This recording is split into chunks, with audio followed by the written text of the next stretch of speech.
We are joined at this time live by the IT cell chief of the Bharatiya Janata Party. Amit Malviya joins us now on India Today. Mr. Malviya, welcome. A historic victory this. This was Adelaide when India last toured. Or 17 for 5, Kapil Dev in the 1983 World Cup. During the Lok Sabha elections, you were down and out. Are itna serious क्यों लग रहे हो? हंसो, इतनी बड़ी जीत हुई है. Why are you giving us your most serious look? What do you make and how do you describe this massive turnaround in the fortunes of the NDA in Maharashtra to be able to snatch a historic victory from what looked like a very tough political situation to be in? Rahul, thank you so much for your kind wishes. I think this is a great win, no doubt. And if you looked at the Lok Sabha results of Maharashtra, more people were in a hurry to write off the BJP-led alliance in the state. However, a closer look at the numbers will actually tell you a very different story. The BJP, in fact, led in most of the assembly segments in the Lok Sabha election. Our vote share was the highest, and we were 9% more than the Congress, which is significant in a state like Maharashtra. The NDA's vote share was also more than the Maha Aghadi's vote share. Not just this, while our vote share dropped by about 1.7%, the Congress and the MVA's vote share did not rise, commensurately. So it got split.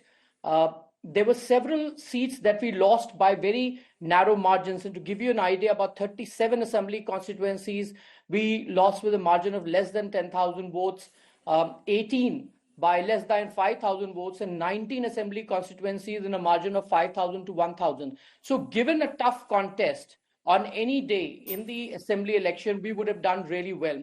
And now the most heard word, vote jihad, that we heard in Maharashtra elections. There were 6 Lok Sabha seats that the BJP lost because of massive Muslim polarization in just one assembly segment of the entire Lok Sabha. So translate that into assembly seats. We won actually 30 assembly constituencies and lost 6, but we lost 6 Lok Sabha seats. Fast forward to the assembly constituencies, it is now showing in the results that we have. And more importantly, the NDA's vote share in all the region was higher than the MVA. The BJP had the highest vote share in all the region except to Konkan, where the UBT faction had a higher vote share than the BJP. The Shiv Sena combined and the BJP led in Konkan as well. So given this kind of a scenario, it was only for us to win this election. We were always in the pole position, but the pollsters... Okay, Mr. Malviya, since June this year, this narrative was sought to be created somehow that Prime Minister Modi's graph was on the decline, that the BJP's fortunes were on the downslide. Given what happened in Maharashtra and before that in Haryana, do you think it really kind of puts a damn squib on that entire effort to somehow say that the Modi era was coming to an end and this starts speaking about that almost in past tense? Does this give you new energy and conviction going forward? And does it start? Parliament starts on Monday. It's supposed to be a highly contentious session given some of the issues the opposition is raising. Does this give you new momentum in your tailwinds?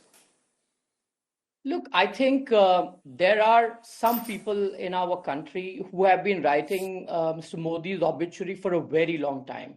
And they unfortunately end up on the losing side. The Lok Sabha election, when most people think that the BJP hasn't done well, I want to remind them that BJP is in power for the 3rd time. 240 is a massive number. The BJP on its own got more seats than the entire opposition put together. And if you cannot read these numbers correctly and you believe that your idea of what is a victory or a defeat is going to prevail, it doesn't work that way. Prime Minister Modi is still in office.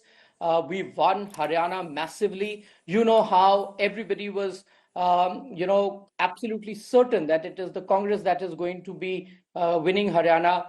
Unfortunately, the people had other view. In Maharashtra, I heard a lot of people who were very reticent after the drubbing in Haryana to come out and openly support the Congress-led alliance. So they made up a narrative saying, oh, it's a localized election and candidates are important. I even heard Rajdeep on one of your programs say that he has access to somebody who's followed Maharashtra election for the longest time, and he's put up a list of 174 candidates where the symbol doesn't matter, only the candidates matter. Not 174. No, correction. You see, you must be specific. In my blog, I said the Maha is ahead. I said 110 candidates who have not lost an election for the last 3 elections, and therefore the local journalists believe they will win. That has not been proved. It's a tsunami, agreed. I said Maha will win, but I want to ask you this, Mr. Malviya. You put numbers which are absolutely right. 1 minute, sir. 1 minute, sir. You must hear. No, 1 minute. All your numbers are absolutely right about Lok Sabha. I just wanted to ask you one thing. There is a 6% vote share swing. What do you attribute the swing to? Do you attribute it to Ladki Bahin? Do you attribute it to Ek Hai To Safe Hai, a Hindu consolidation? What is it that you attribute as such a large swing away from the Maha Vikas Aghadi and towards the Maha Yuti? You've made very good points about the numbers. With one mistake, Maha Vikas Aghadi's overall vote share was slightly ahead of you in the Lok Sabha. Overall, I want to understand from you what explains, according to you, such a big swing away. First of all, the NDA's vote share was 43.91%. This is 0.37% more than Maha Vikas Aghadi, which was 43.54%. So before you fact check me, check your own facts.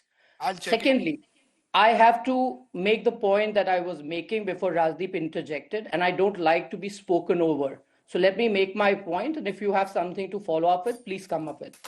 So Rajdeep told your audience that a certain local journalist has told him that in a massive number of seats, I heard 174, he's contesting that number, whatever that number is, the symbol does not matter. This election has proved that those who are out there to build a narrative against the BJP-led alliance have again fallen flat. Please stop taking people for granted. Please stop building narratives that don't exist. Therefore, it is incumbent that we call out such people and make sure that their commentary on issues is not taken with, as gospel and is taken with a bag of salt. And I want to call out Rajdeep in particular here because he is the champion of creating these. I said Maha is winning. Mr. Malviya, it's not about you versus me. I could turn around and say you've lost Jharkhand badly today. I don't say that. I respect I will come someone. to Jharkhand as well. I will come to but Jharkhand. the fact is, nobody in the BJP also predicted 223. No, when jab jeete to wo sab kuch bol sakte hai. I predicted, and you can see it on air, Maha will win. You can see it in my tweets, you can see it on air. Your personal battle with me will not work. Please don't personalize it. I respect you. You should have the decency to also talk to Rahul and Preeti and others without making it you versus me. That's all. Productive. Let me shape the question differently. While you won a big victory in Maharashtra, when I spoke to you earlier, you said, I just need some time to study the data from Jharkhand. You've now had an opportunity to go through the data from Jharkhand. Why do you think the NDA could not do as well as you would have liked to, despite the anti-incumbency, the charges of corruption against the Hemant Soren government and the fact that they were in power for 5 years? What went wrong in the BJP script in Jharkhand? Before I go to Jharkhand, I must answer the 6% vote swing in favor of the Mahayuti in Maharashtra because it's very important to understand that. There is a big swing as a result of the Ladki Behan Yojana. There is no denying the fact. There was a lot of talk about rural distress in Vidarbha and Marathwada.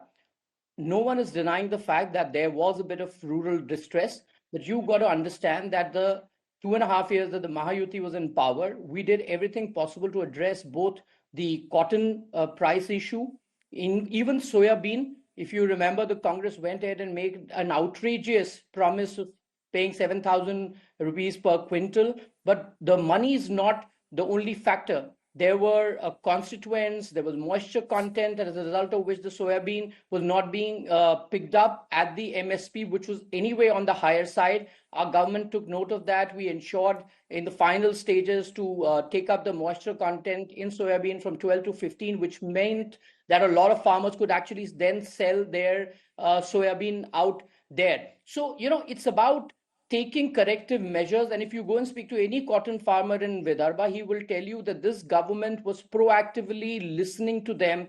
There was a mechanism wherein insurance was being paid out as high as 70%, 75% in certain cases that the cotton, farm produce went bad. So this is a government that was listening. This is a government that was addressing farmer issues. This is a government that was delivering. It is a government that focused on infrastructure for the urban cities, whether it was Pune, it was Mumbai, the metro.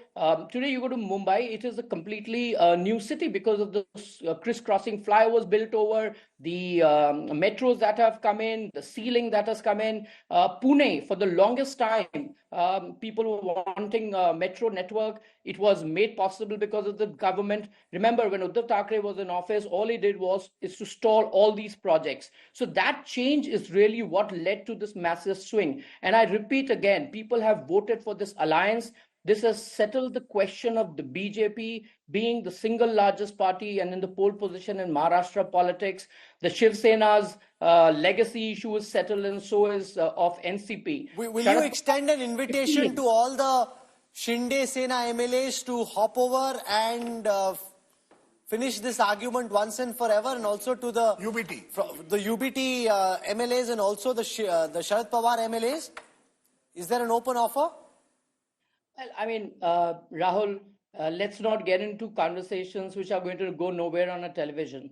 So I have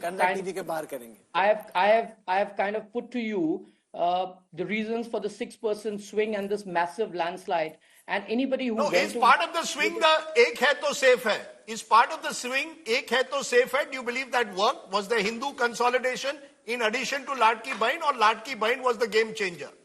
Absolutely. Ek hai to safe hai, it was one of the biggest reasons why we've seen this kind of mandate. But I have specifically answered the points that commentators like yourselves have been raising around rural distress and farmer distress, Vidarbha and Marathwada. Ek hai to safe hai is a raison d'etre of our politics. So why did it not?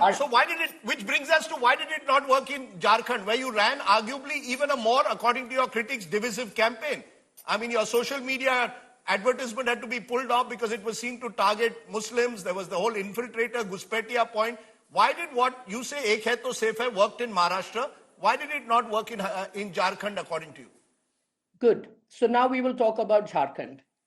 In Jharkhand, as we speak, the seats are being counted, and the JMM and the BJP, the two major parties there, are in a dead heat at the moment. We are at about 28-30, both the JMM and the BJP. Clearly, our allies haven't pulled the weight, and Jairam Mahato's factor has played spoil sport. While he hasn't won any seats on his own, he has taken away a large chunk of our votes and has probably impacted on as many as 9 to 10 seats. So that is the difference. On the reason why the Jharkhand mandate looks like what it looks, the answer is infiltration. The answer is demographic change. And we are absolutely unapologetic about the campaign that we ran there, because we believe that the demographic shift in the Santhal region is completely obliterating the tribal identity, and we will continue to make that point. It's a national security issue. It starts from West Bengal, goes all the way from Malda, Murshidabad, up to Jharkhand and upper echelons of Bihar. But you couldn't have lost only because of infiltrators. Surely you've lost the tribal vote. Hemant Soren has won the tribal vote clearly. He was put in jail. He seems to have got a lot of sympathy for that. Surely it's not just infiltrators. It's a pretty big, comprehensive victory there for the India Alliance, is something you can't deny. And that's one of the few places where the Congress also seems to have pulled its weight, unlike your allies. Look, I started out by saying that the JMM and the BJP are almost in a dead heat. So both the parties have actually got almost 28 to 30 seats, and they are still being counted. So let's not just get very excited and No, they start won having in the tribal belt, you won in the non-tribal seats broadly. They've dominated tribal seats. because of the massive conversion and infiltration that has happened in the tribal area, which has changed the demographic composition of that area. And that is why the converted tribal, the infiltrators put together, makes up for a larger constituent of But Mr. the Malviya, it can't just be tribal the region infiltrators belt. and the converts, sir. You also put Hemant Soren in jail. Would you concede that there was, at some level, a sympathy factor that a tribal leader was put in jail? The bail order says that there wasn't enough evidence established against him, and that potentially could have gone against you, even if all the charges about conversion and if all the charges about conversion and infiltrators are correct. That's not enough for them to win in this fashion. Rahul, if there was a sympathy for Hemant Soren, then he on his own should have been at the majority mark and not languishing around 28-30. Let's be very clear. And because you're a tribal leader, that does not give you the sanction to indulge in corruption. As far as his bail is concerned, a single judge bench of the High Court had given him bail. It is under challenge, and there is always the Supreme Court to go to. So it's not as if winning an election or getting a bail, a temporary relief, and implies that you are kosher. And there are tribal leaders in our party also. Babulal Marandi is a very tall tribal leader. Arjun Munda is a very tall tribal leader.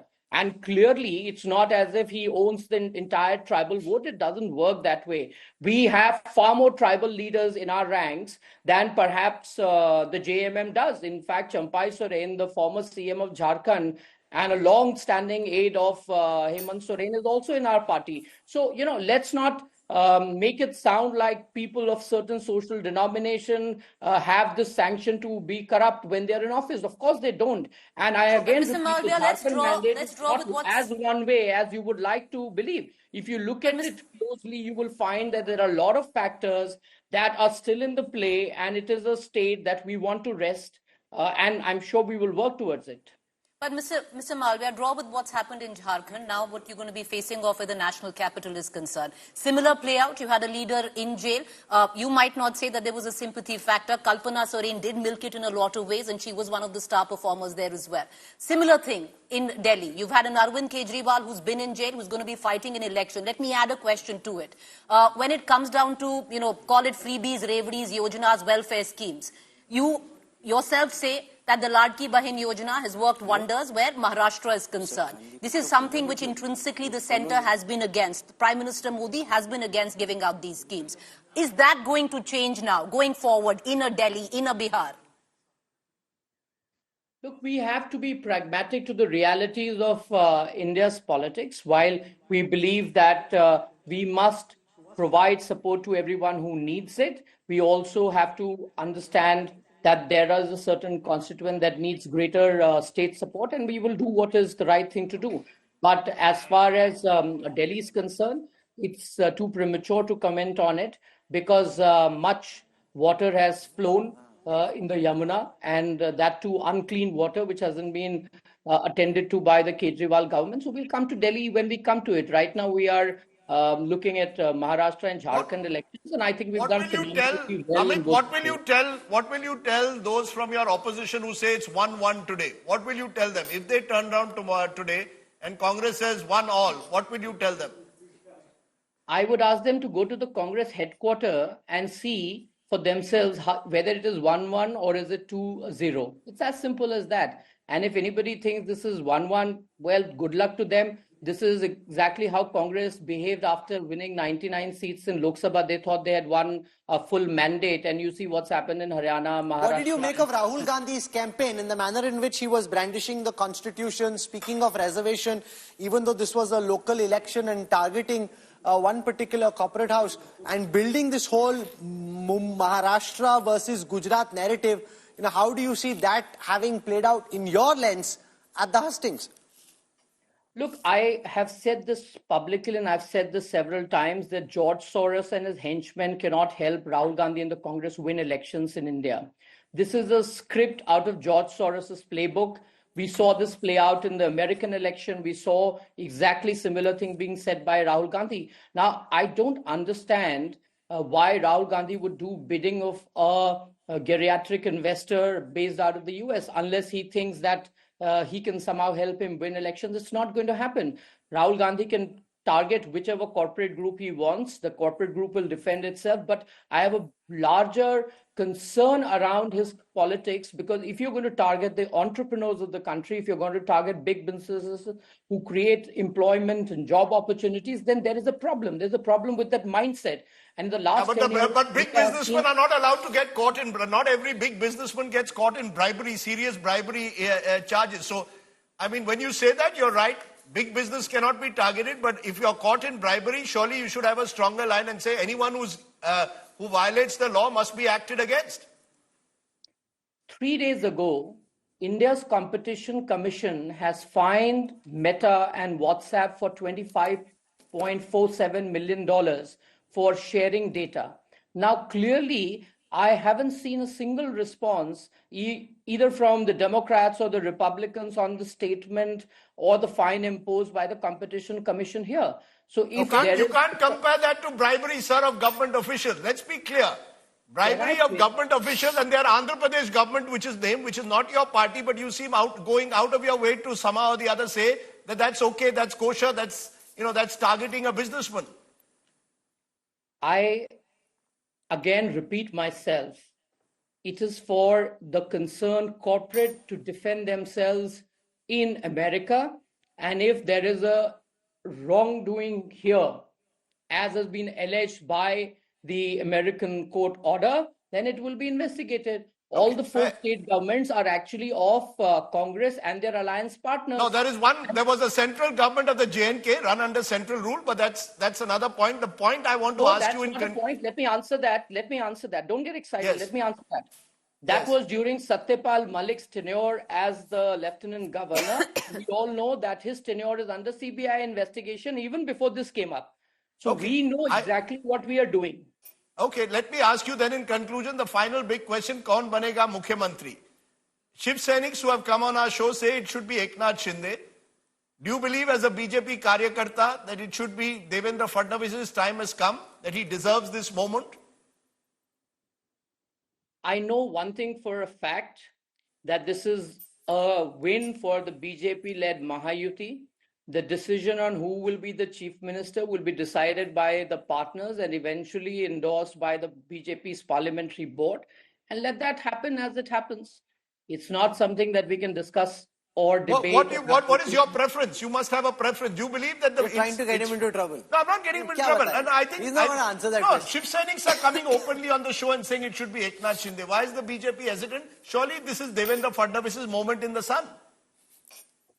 Look, my concern right now, Rajdeep, is that it would be nice if you could be a little unbiased in your coverage. Who becomes the chief minister is for us to decide. Leave it to us to decide. We will do it. Okay. It's not for television studios. Let's focus on what you and I can do here. And my suggestion to you is that try and report what you see and not what you want to see. I think that will make for good. So let's close it here.